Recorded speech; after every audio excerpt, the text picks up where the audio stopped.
I'm Milk, chosen few, and I'm chatting with Staxx.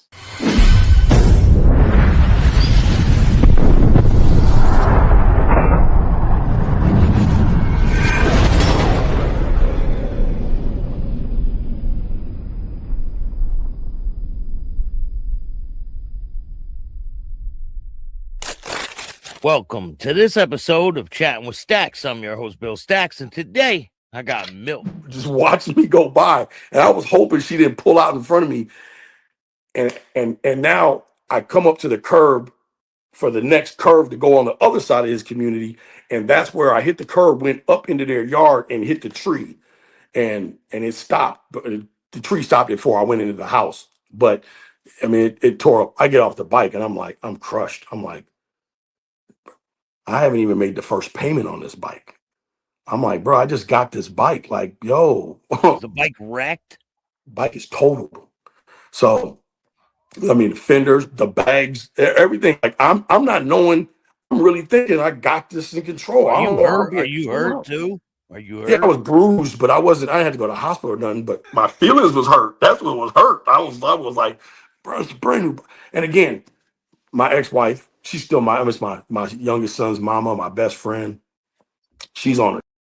So she's like, don't worry, we got insurance is covered. And I'm still like, my bike. What am I'm under the impression like I gotta pay for this bike and then get another bike. I'm not Gap insurance. Like when you buy a new bike, make sure you get Gap and make sure that everything, because once you take that bike off the lot, it depreciates right there. There's other things that I learned. And you ain't riding back. And that was we went up there and walked. And I mean, like I said, I'm with my wife at the time, so we had a good time up there. I got to see it, but it was more watching. I mean, that's when I first seen the East Bay Dragons and Big Manny and them, all the Bay Area cats that was doing wheelies and stuff. They were all out there at Street Vibrations, because Reno and North Cal are right there pretty much across from each other. We went up there and we're walking around and all the festivities. So it was a good time. I just didn't get to enjoy it to the fullest because we didn't get to ride. My guy, though, he pays my deductible because he was like, yo, it's my bad. I didn't know. I should have hooked it up. So she's like, don't trip. The insurance is going to cover it. That's why we got insurance and Gap. They're going to pay. Sure enough. But before they even paid the bike off, while they're doing it, we go back to Harley. This time, so I bought that bike from Red Rock Harley. And again, I'm new to the whole skill. So I go in there. It was an all-white street glide. Looked like Milcc to me. So I get the white street glide.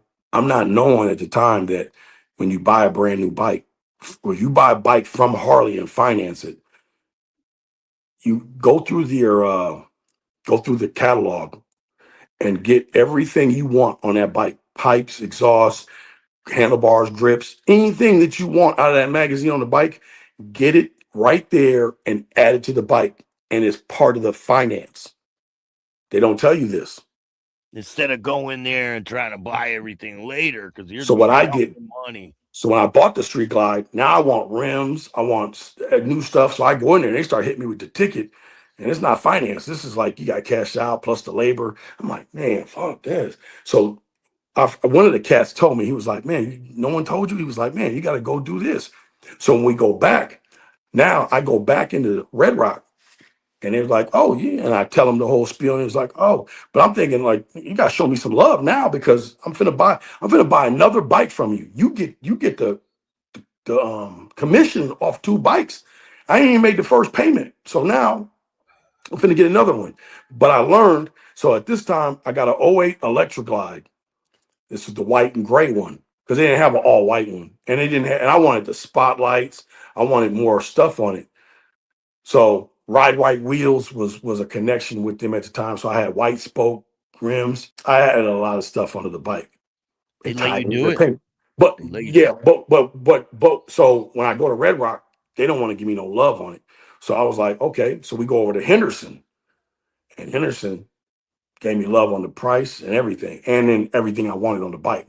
So we bought the bike, and I want to say 2 weeks later, I picked the bike up with everything that I got out of the catalog, put on the bike. Now, what I didn't know, and I tell everybody now, get everything you want on that bike, put it on, but make sure you get all your takeoff parts, because those are your parts. So when you bought that bike as it was, and then you added everything to it, you still own all those takeoff parts, the stock wheels, the stock exhaust, the handlebars, all that stuff that you think is ugly or you may not want. That's money. Somebody's gonna buy it, whether it's You get to take it with you yeah. when you buy the bike, No one's gonna tell you this because like the when old wheels and the all of handlebars that, and the all. Wow, I didn't know that. go into the Harley dealership, and when you go over to the parts section, sometimes you'll see a table and it'll have parts sitting on it that look like they're clearance or they low. They got them written down. Sometimes there's brand new shit that came off of a new bike that someone bought parts or they're takeoff parts, and so they'll sell them cheap. But they're making money. That's your money that you just gave them, and they're not going to tell you, well, I'm gonna give you the money if I can make some money off it. So they take the parts off, and there's a every Harley dealership's got a huge takeoff part pile that they put all the stuff in. So you take your parts whenever you buy something from Harley. Uh, Make sure you get your takeoff parts, because even if you don't want it, you never know whether it's a brother or somebody you meet. Hey, you got a seat? I happen to have a seat for you. Got the It's just wheels. stuff, You got this, that, all that. whatever. And Yeah, sometimes you can even go on. People are looking for the stock parts. Whether they're trying to put the stock bike back to or they got stock and they tore a wheel up or something and they looking for one. Whether it's $50 or $100, that's your money. So get it. Don't let Harley keep it. no, So no. so I go to Henderson. I get the bike. 2 weeks later, I get the bike. I don't really remember the transition of how I made the jump from Sin to Dahuru, but I make it. I make it. I said it was fun. It was a good time. It was a learning experience. But now I go back to halfway run. So I was like, man, Fresno police. Like this is crazy that they're like this. So let's do.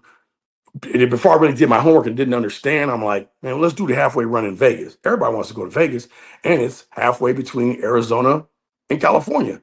Not really, but still, my philosophy was we're in the middle. People come to Vegas. So I put this together, and it wasn't about me making money or I just really wanted to stick it to Fresno. Like, man, y'all don't want us up there.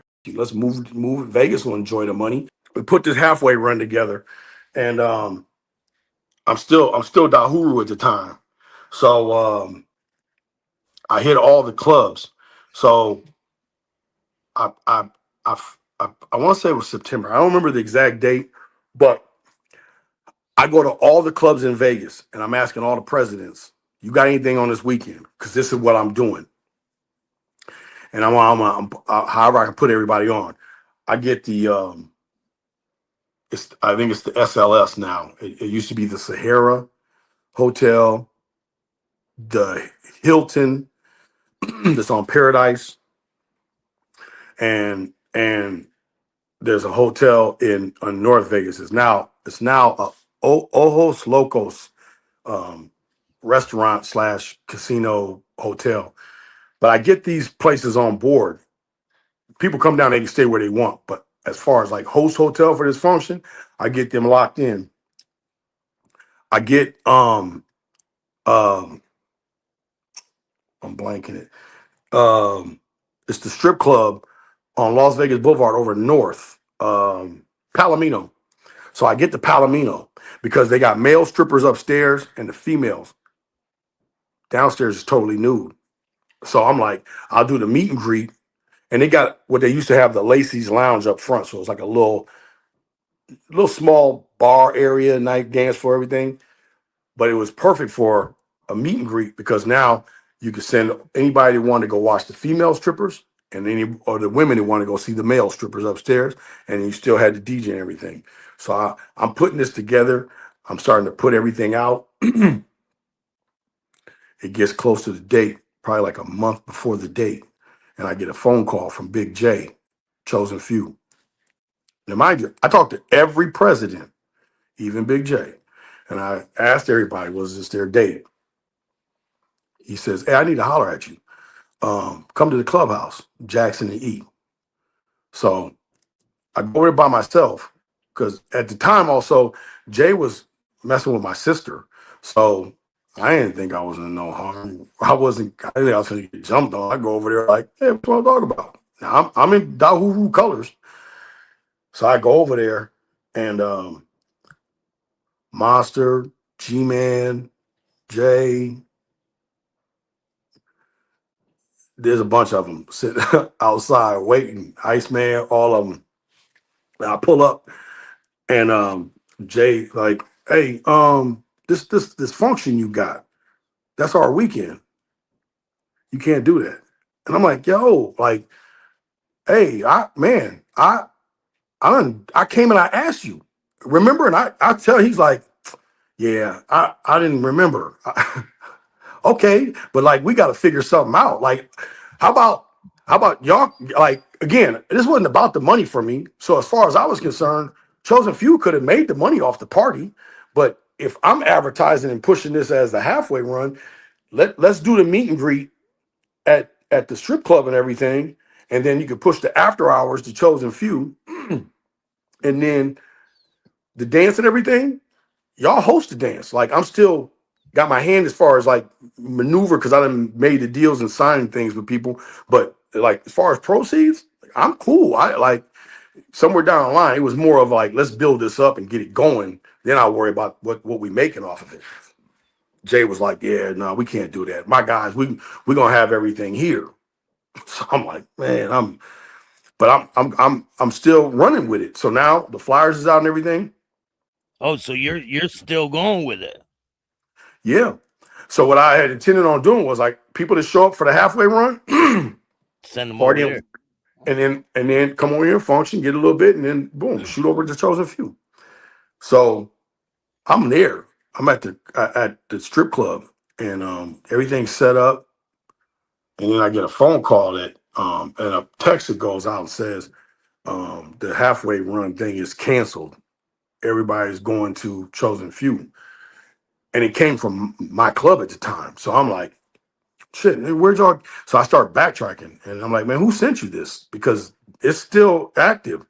So bottom line, it gets Is this traced the down. day of? Is this the day This of? is just day up. This Friday night. I'm at the strip club, and everybody else is at Chosen Few's meet and greet. I make the phone calls and then find out like who sent you this text, and then call them who sent you this text, and then Cat Daddy. So Cat Daddy tells me Diesel told me to put it out. Well, Diesel was my president at the time.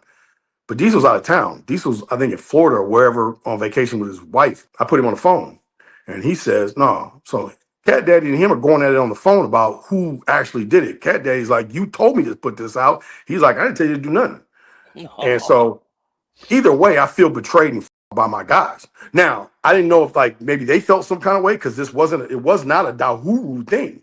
This was just I was trying to put a run together that would get people to come to Vegas to stick it to Fresno. So it really wasn't about Dahuru. And I explained this to all the clubs. This was just basically me putting it on like I guess we want to call it a promoter thing. But yeah, I'm Dahuru. But I wasn't putting Dahuru's name on the flyer.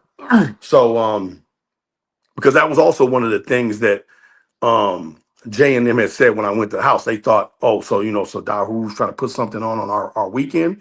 And I was like, no, like this is why I came and told you, like, this isn't a Dahuru thing. I'm doing this, but And as you long as asked y'all them don't got about nothing the for me. weekend thing. You asked them about the weekend. Yeah. Like I Yeah. said, I went to every club in Vegas and asked them, was they doing anything on this weekend? All of them was like, no. And even Jay, no, well, nothing on that weekend. So so now we that weekend, and so Cat Daddy and Diesel both like, nah, I'm not doing it. So at that point, like I said, I felt like, okay, this is what you guys do to me? All right. So my brother Seven, he was a regulator at the time. He had hit me and he was like, whatever he wasn't feeling, he was like, yeah, I'm finna leave the regulators. I want to come to Dahuru. And I said, well, don't come if you coming because of me, because I'm finna leave. I'm gonna look for somewhere else. And I explained to him what happened, and I wasn't happy with what happened. So I'm like, and at the time, Seven would go back to Detroit a lot. So it was like, we need to find a club that we can ride with that when you go across state lines, you're not going to get with or, would be respected. And at the time, I don't remember. I don't. So I got a partner, V Man from Outkast. I don't remember him in them days, but he tells me now that he was the one that set the ball rolling for the West Coast. But at the time, I remember Doe.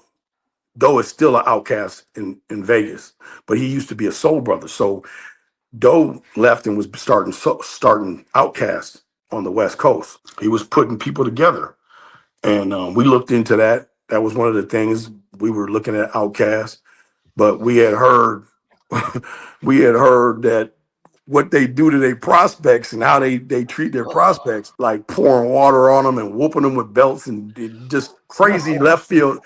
But hey, the lighter you are, the worse it gets. So I'm looking at, and Seven's maybe a shade darker than me. So we looking at each other. I'm like, nah, bro, I'm cool. They said the lighter you are, the more they whoop on you. Well, this is what we was told. I tell V Man this story. He laughs. He's like, man, we don't do nothing like that over here. But hey, Seven and I look at each other. We like, hey, I'm cool. We can do anything else, but I'm not gonna let you pour water and beat me. We can go do. I'll prove brotherhood somewhere else, but I'm not gonna just let you lump me up. Are you mingling with any other clubs out there, like the Hells Angels or anybody? Because I believe Pee Wee is the president out in Vegas. So I had met Pee Wee, and I got a funny story about that one. But he was the president at the time, and he also played a major part in why I even wanted to go to Dahuru. I saw Pee Wee and three of his guys walking through the airport.